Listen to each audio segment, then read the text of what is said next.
Good evening. I'm Fedaic, and this is the RWF's Recap Run Down.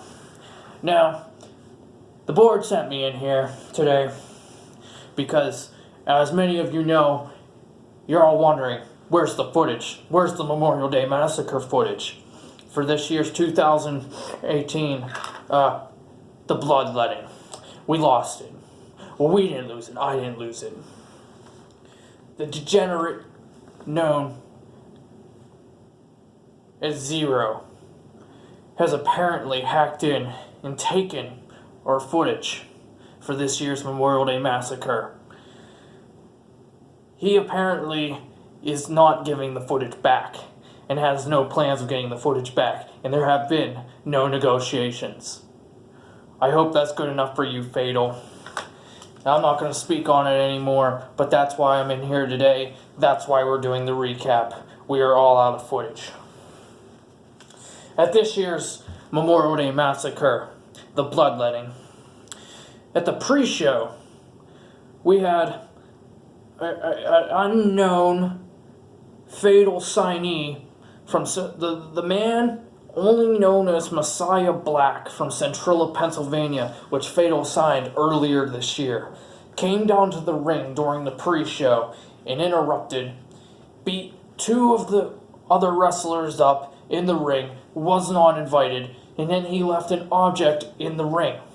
It's unknown at this time what that object is. It's speculated it could be anything from nothing at all, or it could be some sort of spiritual device that he believes in. Some say he's a ghost. I say he's just a man. And I would speculate that he'll be on his way out very soon. Even Fatal has to realize we can't have degenerates like Messiah Black interrupting sanctioned RWF matches. Moving on. Later in the evening, we had the locker room match, featuring newly signed AKIV. Entered the ring, beat down 3 individuals before finally they decided that was enough and no one else came down. And remember, that match was open to anybody. As many people as they wanted could have came down. Anybody could have participated. But after 3 men, AKIV, stomped into the ground and destroyed, I was impressed. I really believe the AKIV is the future. And I know my broadcast affiliate, who is not here this evening, Alabaster, would definitely agree. And then we had the sweetheart match of the evening. We had Urban Jump, God bless him, and that fabulous, handsome Doug Tomorrow in their both debut matches within the RWF. Now, we've discussed in other previous broadcastings about Doug Tomorrow, and it's speculated that he's came back from the future. He was signed in the future, and he's here in our timeline. And somehow he's supposedly wrestling in our timeline. He'll save his wife in the future. A very caring man. But on the other side of the ring, we had Urban Jump, a man who is for the people.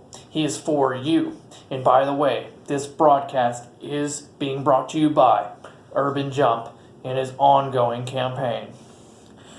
It was a beautiful match filled with love and hardships that could only be fought against 2 men with such respect for each other. And at the end of the day, Urban Jump came out the victor, but they ended on a very high note. There was tears, I assure you, in the audience when those 2 walked off in each other's arms. It was beautiful. Just damn beautiful. And then,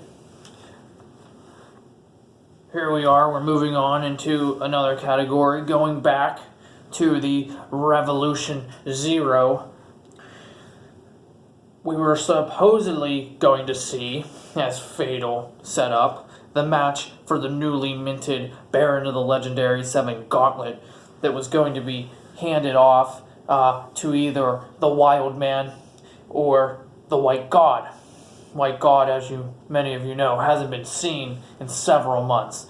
He was last seen coming out of an Orlando nightclub and has not been seen since. And they were both putting up their titles. The White God putting up the 24/7 Intercontinental Hardcore title, and the Wild Man putting up his newly won Cruiserweight title after beating that Fatal in a best-of-7 series of matches. And they were both putting their titles up to merge into the Baron of the Legendary 7 Gauntlet. And then, out of nowhere, Revolution Zero struck again. Our sources are telling us that somehow he hacked into the system and got the Intercontinental title off of the White God after his disappearance. Now, he entered the match. Where was the board? Is my question. And I know I'm getting off topic here. You don't have to tell me that. I absolutely know that I am getting off topic. But you would think that Fatal would have had some sort of guard against this, but he did not. And somehow Zero entered the match and beat the Wild Man and became the first Baron of the Legendary 7 Gauntlet recipient. Excuse me. Sorry. Yeah, it is.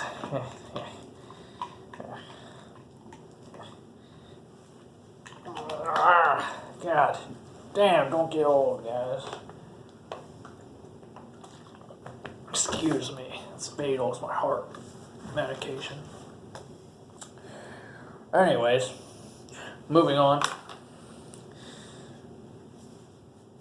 to the most juicy part of the evening, in my opinion. Fatal was having his long-awaited, apparently, return of the RWF Yardstick match against McMack, that fantastically handsome thespian for all seasons. And during the match, and I assure you, I really felt that McMack had the upper hand on Fatal. During that match, I'm sorry, it just brings such joy to my heart.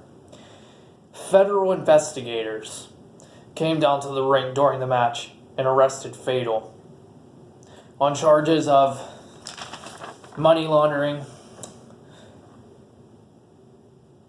corrupt business practices, and so forth and so forth. The total, I believe, by looking at the court documents, the federal court documents, he had at least 10 felonies. And I could not be more pleased. He deserves whatever's coming to him.